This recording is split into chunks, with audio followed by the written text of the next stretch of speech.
Hello, this is Reiko Osoroshi. On this channel, I introduce Japanese ghost stories. I would be delighted if through this channel, people could develop an interest in Japanese history, culture, folklore, and subculture. Today's ghost story is about a scary experience of playing Kokkuri-san. Kokkuri-san is a Japanese paranormal game similar to the Western Ouija board. It is a form of divination or spirit communication that is typically played by a group of people using a Ouija-like board or a piece of paper with letters, numbers, and the words, yes, and no, written on it. The players place their fingers lightly on a small object, like a coin or a pointer, and ask questions to spirits or supernatural entities. One person acts as the medium or facilitator, asking the spirit to possess the board or paper and answer the questions. The group may ask about future events, get advice, or communicate with the spirit world. The game is often played in a dark or dimly lit room to enhance the spooky atmosphere. It is important to note that Kokkuri-san involves belief in the supernatural and should be approached with caution and respect. Some people consider it a fun and harmless activity, while others may believe it can attract negative energies or unwanted spirits. In Japan, Kokkuri-san has a long history and is deeply rooted in folk beliefs and superstitions. It is often played at gatherings, especially during spooky occasions like the Summer Ghost Festival, Obon, or on Halloween. However, it is essential to remember that such practices are not scientifically proven, and are viewed differently by individuals with diverse cultural backgrounds and beliefs. What kind of experiences do people who have actually tried it have? Experiencers, A. This is a story from when I was in the lower grades of elementary school. During that time, our neighborhood was closely knit, and it was common to find other people at home when we returned from school. Among them was a guy who loved urban legends and the occult, and he often shared scary stories with us. One weekend, as usual, the adults in the neighborhood gathered to play mahjong. Playing mahjong all night long every week had become their routine. The children were also drawn to the gathering and played nearby in an empty lot. The occult-loving guy showed up as well and, as always, started sharing his stories. We, full of curiosity, naturally gathered around him, hanging on to every word he said. His knowledge of the occult was vast, and he always had new and intriguing tales to share, so we never got bored. At the end of that day, he told us about an experience where they all collectively lost consciousness after playing Kokkuri-san at school. One of the children who heard this story said, "Let's try Kokkuri-san tonight and see if it really happens." The group divided into those who were scared and opposed the idea, and those who enthusiastically agreed to do it. They reached the conclusion that it would be fine as long as they did it in a place where adults were present, so they decided to carry it out after dinner. After briefly dispersing to take baths and have dinner at their respective homes, they gathered again.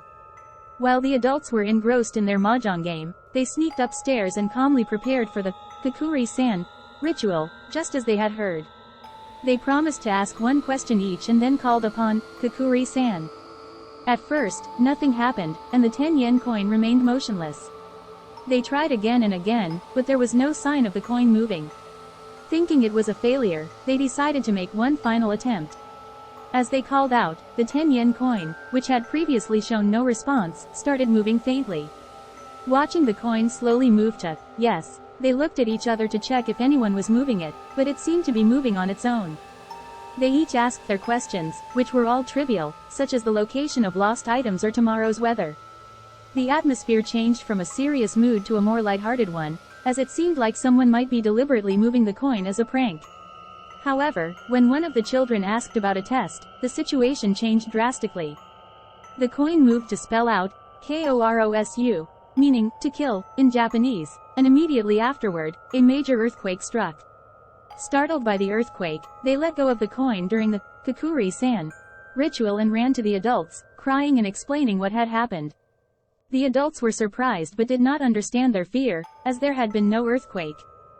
Shaken with fear, they decided to tear up the Kokkuri-san paper, still unfinished. They weren't sure if it was the curse of Kokkuri-san, but they had no choice but to dispose of it that way. Afterward, they grew up safely into adults, but they now warn their own children, do not play Kokkuri-san. Experiencers, B. At school, a game called Kokkuri-san became popular. We drew a torii gate, an entrance, and an exit on a piece of paper. We used either a 5-yen coin or a 10-yen coin. While my grandmother was still alive, I witnessed a real Kokkuri-san. Some elderly neighbors had entered my grandmother's room and never came out, so I went to take a peek. My grandmother noticed me and said, "Come here. It might be helpful to see this." Instead of using a coin, they used a certain kitchen tool, but I can't disclose it since it's a secret. They called upon Kokkuri-san, and made it move to the person receiving it, effectively possessing them. What was popular at school was just a simple game. I accidentally slipped and told a classmate, a girl, about the details. The next day, she gathered the necessary items and tried it herself. "Mi-chan, come here for a moment." My mother held the phone with a serious expression. "It's a call from the school. They told me to come along immediately." Did something happen? At that time, I couldn't imagine what was going on. The school was only about a 5-minute walk away, so my mother and I hurried there. There, on the clock tower of the school building, we found a girl in a sailor uniform, Mari. The clock tower was about a meter taller than the 2-story school building. "It's possessed by an animal spirit," my mother whispered as soon as she saw her. She quickly found the principal and told him something urgently. The footing on the clock tower was precarious. We shouldn't have casually agreed to do Kokkuri-san.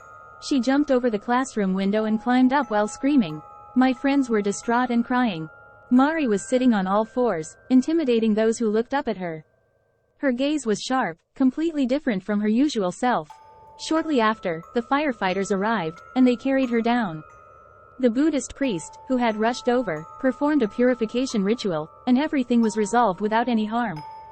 Afterward, Kokkuri-san was prohibited at school.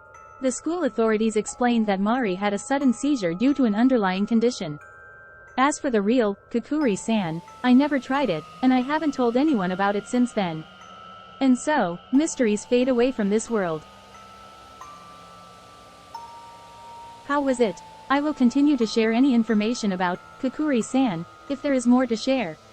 If you have any other stories you would like me to introduce or any questions about the stories, please leave a comment. I would be delighted if through this channel, people could develop an interest in Japanese history, culture, folklore, and subculture. If you enjoyed this video, please give it a thumbs up and subscribe to the channel. Thank you, and stay tuned for the next episode.